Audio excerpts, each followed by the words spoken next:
Sir నమస్తే. నమస్తే. భారీ అంచనాలతో పాజిటివ్‌గా ఉంటుందని అనుకున్న 'ఘాటి' అయితే థియేటర్‌లోకి వచ్చింది. అనుష్క, క్రిష్ కాంబినేషన్‌లో 'వేదం' తర్వాత చేసిన సినిమా ఇది. ఎలా ఉంది ఈ సినిమా రివ్యూ అంటే? అంటే సినిమా చూసినటువంటి జనాలందరికీ అనిపించేది ఏంటంటే, ఇంతకీ ఎందుకు తీశారు ఈ సినిమా? ఏమిటి చెప్పదలుచుకున్నాడు ఈయన సమాజానికి అనేటువంటి ఓ సందేహం. అంటే కొన్ని సమూహాలని కొన్ని పద్ధతుల్లో ప్రపంచం వాడుకుంటుంది అనేది నిజమే. హ్మ్. దాన్ని ఈ సినిమాలో ప్రదర్శించాడు ఆయన. అంటే గంజాయి సాగు చేయిస్తారు, గంజాయి తోటలు చూపించాడు ఈయన. ఆ సినిమాలో సాగు ఎలా జరుగుతుంది అవన్నీ చూపించాడు. హ్మ్. అంటే మనకి పుష్పలో గంధపు చెక్కలు స్మగ్లింగ్ వరకే, పెంపకానికి సంబంధం లేదు. ఇందులో తోటలు పండించారు. హ్మ్. తోటలు పండించటంతో పాటు హ్మ్. దాన్ని ప్రపంచంలోకి ట్రావెల్ చేయించడం కూడా ఆ గుట్టల నుంచి వాటిని తిరిగి తీరానికి చేర్చడం అనే పని కూడా వీళ్ళదే. హ్మ్. ఇలా అన్ని విధాలుగా వీళ్ళని వాడుకుంటూ ఉంటారు. ఈ జీవితాలు ఇలాగే గడిచిపోవాలా, వేరే మార్గం ఏదైనా ఉందా హ్మ్. అన్నంత వరకు ఓకే. దానికోసం స్ట్రగుల్ చేయాలి అనుకోవడం ఓకే. హ్మ్.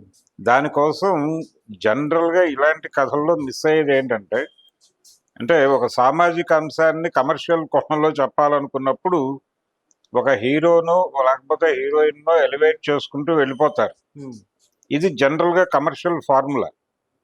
ఆ ఫార్ములాలోకి ఈ కథను తీసుకెళ్లటంలో ఆయన ప్రాపర్‌గా, అంటే అటు చేర్చల సినిమాని, హ్మ్. ఇటువైపు నిలబెట్టల. హ్మ్. అంటే జన చైతన్యంతో ఆ సమస్య నుంచి బయటపడటం, జన చైతన్యానికి దోహదపడే పాత్రగాను, అలాగే జనంతో పాటు ట్రావెల్ అయ్యేటువంటి క్యారెక్టర్‌గాను ఉండి, హ్మ్.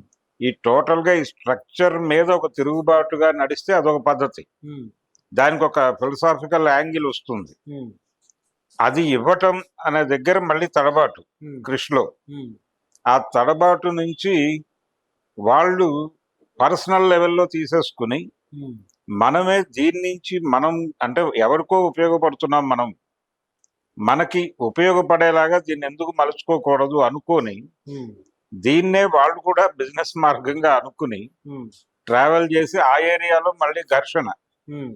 గతంలో వాళ్ళని వాడుకున్నటువంటి వాళ్ళకి, వీళ్ళకి మధ్య ఘర్షణ అదొక మాఫియా యుద్ధంగా మార్చేసి, హ్మ్.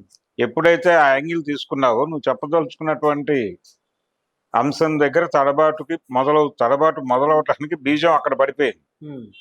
ఎప్పుడైతే అక్కడ బీజం పడిపోయిందో దాన్ని రికవరీ అవటం అనేది జరగలేదు. హ్మ్. అక్కడి నుంచి ఆ ప్రయాణంలో శీలావతి ఏమైపోయింది అనేది మిగిలిన కథగా ఆయన అనుకున్నాడు. హ్మ్. యాక్షన్ సన్నివేశాలు దొర్లుకుంటూ వెళ్ళిపోతాయి. కానీ వీటిని లింక్ చేసేటువంటి ఎమోషనా? ఒక ఎమోషన్, అంటే కథలో ఎమోషన్ ఉండాలి. కథలో ఎమోషన్ లేదు. కథ స్లో అయిపోయింది. హ్మ్. కథ స్లో అయిపోయి దాని మీద ఏమీ లేని చోట వీళ్ళు సన్నివేశాలు పేర్చుకుంటూ వెళ్ళినట్టు అయిపోయింది హ్మ్. Second half. దాంతో ఫైనల్‌గా బయటకొచ్చినటువంటి ప్రేక్షకుడు ఏదో ఎక్స్‌పెక్ట్ చేసొచ్చారు. అంటే 'క్రిష్' ఆయన తీసినటువంటి తొలి దశలో తీసిన 2 సినిమాలు 'గమ్యం' అలాగే 'వేదం'. ఆ తర్వాత చేసినటువంటి 'వేదం', ఆ 2 సెన్స్. సినిమాల్లో ఏదో ఒక ఫిలసాఫికల్ లైన్ ఒకటి నడుస్తుంది హ్మ్. వెనకాల. హ్మ్. అది ఆ మ్యాజిక్ అనుకుంటున్నారు. 'క్రిష్' మ్యాజిక్ ఒకటి హ్మ్. అతని సినిమాల్లో ఉంటుంది అనుకునేది దాని గురించే. హ్మ్. ఆ మ్యాజిక్ ఇందులో కనిపించలేదు అని జనాలు ఫీల్ అవుతున్నారు బయటకొచ్చినప్పుడు. అవును. ఎందుకు ఫీల్ అవుతున్నారు అంటే పరిస్థితి అదే. హ్మ్. అంటే అది జన చైతన్యంగా మార్చి, జనం దీని మీద రివోల్ట్ అవుతూ ఉండగా వాళ్ళతో ట్రావెల్ అవుతూ ఆ కష్ట నష్టాలు భరిస్తూ వెళ్ళటం అనేది ఒక విప్లవ ప్రయాణం అనుకుంటే, హ్మ్. ఆ తరహా యాంగిల్ తీసుకుంటే అదొక కోణంలో వెళ్ళేది. హ్మ్. ఆ ప్రయాణంలో ప్రభుత్వాన్ని, అన్ని అన్ని వ్యవస్థల్ని ఎక్స్‌పోజ్ చేసుకుంటూ వెళ్ళటం అనేది అదో జర్నీ. హ్మ్. అటువైపు కాలు పెట్టలేదాయన. హ్మ్. అటువైపు కాలు పెట్టకుండా దీన్నించి ఎలా జనరేట్ చేసి మనం ఉపయోగపడాలి ప్రపంచానికి అనుకున్నప్పుడు, హ్మ్. ఈ ప్రయాణంలో మళ్ళీ వ్యవస్థలను ఎక్స్‌పోజ్ చేయటానికి ఒక ప్రయత్నం చేశాడు. హ్మ్. అంటే ఇక్కడ ఏదైనా ఒక సదుపాయం, ఉదాహరణకి స్కూల్ పెట్టాలంటే ఎంత కష్టపడాలి? హ్మ్. ఎంతమందికి లంచాలివ్వాలి? ఇవన్నీ ఏంటంటే జనాలకి ఇబ్బంది కలిగించేటువంటి సన్నివేశాలు చాలా దొరికిపోతాయి. ఇది కాదు, వాళ్ళ జీవితాల్లో ఉన్న ఘర్షణ మీద ఎక్కువ కేంద్రీకరణ, అక్కడ గనక సన్నివేశాలు ఎక్కువ పెట్టుకుని ఉంటే ఎవరికి వారు ఫీల్ అవటం కాదు, ఆ సన్నివేశం నుంచి ప్రేక్షకుడు ఫీల్ అయ్యేలాంటి సన్నివేశాలు పడాలి అక్కడ. అలాంటివి గనక ఆర్గనైజ్ చేసుంటే ఇంకొంచెం సినిమా కనీసంగా డిఫరెంట్ గా ఉండేది. అలాగే వాళ్ళు ఎందుకు ఆ లైన్ తీసుకున్నారు, ఆ లైన్ తీసుకున్నప్పుడు అందరినీ కన్విన్స్ చేసి ముందుకు నడిపించటం అనేది కూడా ఉండదు, పర్సనల్ లెవెల్లోనే నడుస్తుంది. ఏదైనా స్ట్రక్చరల్ గా నడవాలి, ఆ స్ట్రక్చరల్ గా నడిపినప్పుడు దానికి ఏదో ఒక యాంగిల్ వచ్చేస్తుంది. అటు దిశగా మళ్ళలేదు.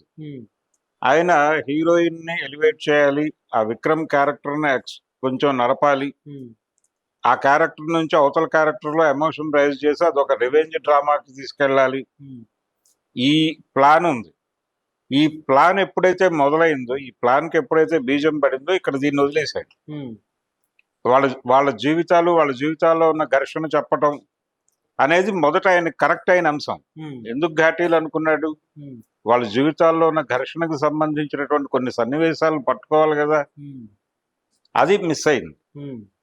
అయితే అవతల కౌంటర్ పార్ట్ బాగానే డిజైన్ చేసుకున్నాడు. అంటే చైతన్యరావు అనే క్యారెక్టర్, చైతన్యరావు చేసిన క్యారెక్టర్ సినిమా త్రూఅవుట్ ఉండటము, నటుడిగా అతనికి ఒక అద్భుతమైన ఎలివేషన్ అయితే ఈ సినిమా నుంచి దక్కింది. అంటే మనకి గతంలో ఫేషియల్ ఎక్స్ప్రెషన్ కంటే కూడా డైలాగ్ మాడ్యులేషన్ లో కొంత డ్రామాని బిల్డ్ చేసే నటులు ఉండేవాళ్ళు, రావు గోపాలరావు గారు ఇలాంటి వాళ్ళు. నాగభూషణం ఆయన గాత్రంతోనూ ఫేషియల్ ఎక్స్ప్రెషన్స్ రెండు కలిపి నడిపిస్తాడు. ఆ ధోరణి వేరు, రావు గోపాలరావు గారిది ధోరణి వేరు. కొంచెం ఆ ధోరణిలో కనిపించాడు ఇతను, విలని కనిపించాడు, దాన్ని బాగానే ఎస్టాబ్లిష్ చేసుకుంటూ వెళ్ళాడు. నిజానికి ఆ మధ్య కూలీ సినిమా చూసాం మనం, అది సాబిర్ కోసం తీసి వీళ్ళందరినీ యాడెడ్ ఫ్లేవర్ గా పెట్టుకున్నారేమో, రజనీకాంత్ ని వీళ్ళందరినీ, నాగార్జున్ని అని అనుకున్నాం. ఇందులో చైతన్యరావు కోసం సినిమా తీసి వీళ్ళందరినీ అలా పెట్టుకున్నారేమో అని అనుమానం కలిగే లెవెల్ కి ఆ క్యారెక్టర్ ని తీసుకెళ్లారు.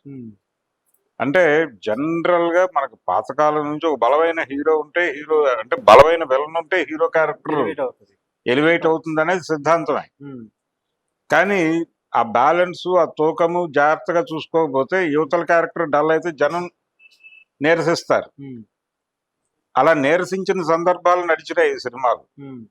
ఆ నీరసించడానికి కారణం ఏంటంటే ఇక్కడ ఆల్టర్నేటివ్ లేదు, ఆయన లేకపోవటం వలన జరిగినటువంటి ప్రమాదం. అందుకని టోటల్ గా ఒక మిక్స్డ్ ఎక్స్పీరియన్స్ గా మిగిలింది సినిమా. ఒక మిక్స్డ్ ఎక్స్పీరియన్స్, అద్భుతము అని చెప్పలేని పరిస్థితి, ఒక కొత్త విషయం తెలుసుకున్నాము అని చెప్పలేని. ఆయన ఎలాగైతే శ్రీనివాసరావు గారి దగ్గర ఆ ఘాటీల గురించి విని తను ఎమోషనలైజ్ అయ్యి సినిమా తీయాలి దీన్ని అని ఫీల్ అయ్యాడు, ఆ ఫీలింగ్ ని ప్రజల్లో కలిగించడంలో ఫెయిల్ అయ్యాడు. అది వాస్తవం. అందుకని ఒక మిక్స్డ్ టాక్ ని మూట కట్టుకుంది ఆ సినిమా. అబవ్ యావరేజ్ సినిమాగా మిగులుతుంది అంతే ఘాటి. అనుష్క తన క్యారెక్టర్ తనకున్న పరిధి మేరకు నటించింది. అలాగే విక్రమ్ కూడా తన క్యారెక్టర్ ఉన్నటువంటి లిమిటేషన్స్ లో వెళ్ళిపోయాడు. చైతన్యరావు చాలా బాగా పెర్ఫామ్ చేశాడు. మిగిలిన ఆర్టిస్టులు కూడా వాళ్ళ పద్ధతిలో వాళ్ళు చేశారు. అయితే గమ్యము వేదము సినిమాల్లో కనిపించినటువంటి ఆ ఫిలసాఫికల్ యాంగిల్ ఏదో మేరకు అది హంట్ చేస్తుంది జనాలు. థియేటర్లోంచి బయటకు వచ్చాక కూడా ఒక ఆలోచన హంట్ చేయాలి, ఒక ఐడియాలజీ హంట్ చేయాలి. ఐడియాలజీ అనేది లేదు ఈ సినిమాలో. ఐడియాలజీ చెప్పడానికి అవకాశం ఉన్నా కానీ వదిలేసి ఇంకో మార్గంలో వెళ్ళిపోయాడు. అంటే ఈయన మీద రకరకాల ప్రెజర్స్ ఉన్నాయి, మార్కెట్ ప్రెజర్ ఉంది. ఈ ప్రెజర్స్ అన్నిట్లోనూ ఇది ఇలా చేస్తే అలా చేస్తే ఏమవుతుంది, ఇలా చేస్తే ఏమవుతుంది అనే సస్బిషన్ లో నుంచి ఒక కంబ్యాక్ సినిమా చేయాలనే ప్రెజర్ లో నుంచి ఆ ప్రెజర్లన్నీ ఫీల్ అవటం చేత వచ్చినటువంటి పరిస్థితి. కొండ పొలంలో కూడా అదే మిస్ అయింది. అంటే ఆ రైటర్ కి ఒక ఫిలసాఫికల్ యాంగిల్ ఉంది, ఆ యాంగిల్ సినిమాలో మిస్ అయింది. సినిమాలో అది మిస్ అవటం వల్లనే అది ఆడియన్స్ లో పలకలేదు. అందుకని కొండ పొలం మిస్ఫైర్ అయింది. ఇక్కడ దీని పరిస్థితి కూడా అదే ఒక రకంగా. కాకపోతే దీన్ని కాపాడింది ఏంటంటే కొంత మేరకు దీన్ని కాపాడింది. కొండపొలం లాంటి పరిస్థితి రాకుండా ఆదుకున్నది దీనికి ఉన్నటువంటి star cast, production values. Production values విషయంలో వాళ్ళు రాజీ పడలేదు. అలాగే లొకేషన్స్ చాలా బాగున్నాయి, మంచి లొకేషన్స్ ఎంపిక చేసుకున్నాడు. ఆ ఏరియాలో అతనికి ప్రత్యేకమైన జ్ఞానం ఉంది. మొదటి నుంచి కూడా అతను లొకేషన్స్, కథకి సెట్ అయ్యేటువంటి లొకేషన్స్ సెలెక్ట్ చేయడంలో చాలా నిపుణుడు. క్రిష్ అనేటువంటి ఒక ఇమేజ్ ఉంది ఆయనకి. ఆ ఇమేజ్ ఈ సినిమాలో కూడా నిలబెట్టుకున్నాడు ఆయన. ఆ లొకేషన్స్ అతను ప్రాపర్ గా చూస్ చేసుకోవటం వలన ఇంత వైలెన్స్ ని అవి డైజెస్ట్ చేసుకోగలిగినాయి లొకేషన్స్. ఆడియన్స్ కి ఇబ్బందికరంగా అనిపించాల, అది న్యాచురల్ ప్రాసెస్ లోనే నడిచినట్టుగా అనిపించింది. అలాంటి కొన్ని ప్లస్ పాయింట్లు ఉన్నాయి ఈ సినిమాలో. మరీ దుర్మార్గమైన సినిమా అని చెప్పలేం, కానీ తను సైట్ తీసుకోవాల్సిన సందర్భం వచ్చినప్పుడు అక్కడి నుంచి తప్పుకోవటం అనేది ఆడియన్స్ ని ఇబ్బంది పెట్టింది. ఆ తప్పుకోవటం వల్లనే మీకు విలన్ క్యారెక్టర్ పెరిగిపోయి హీరోగా యువతల సైడ్ తగ్గిపోవడానికి అది ప్రధానమైనటువంటి రీజన్. అందుకని ఈ లోపాన్ని సరి చేసుకోగలిగితే ఆయన భవిష్యత్తులో మంచి సినిమాలు తీయగలడు.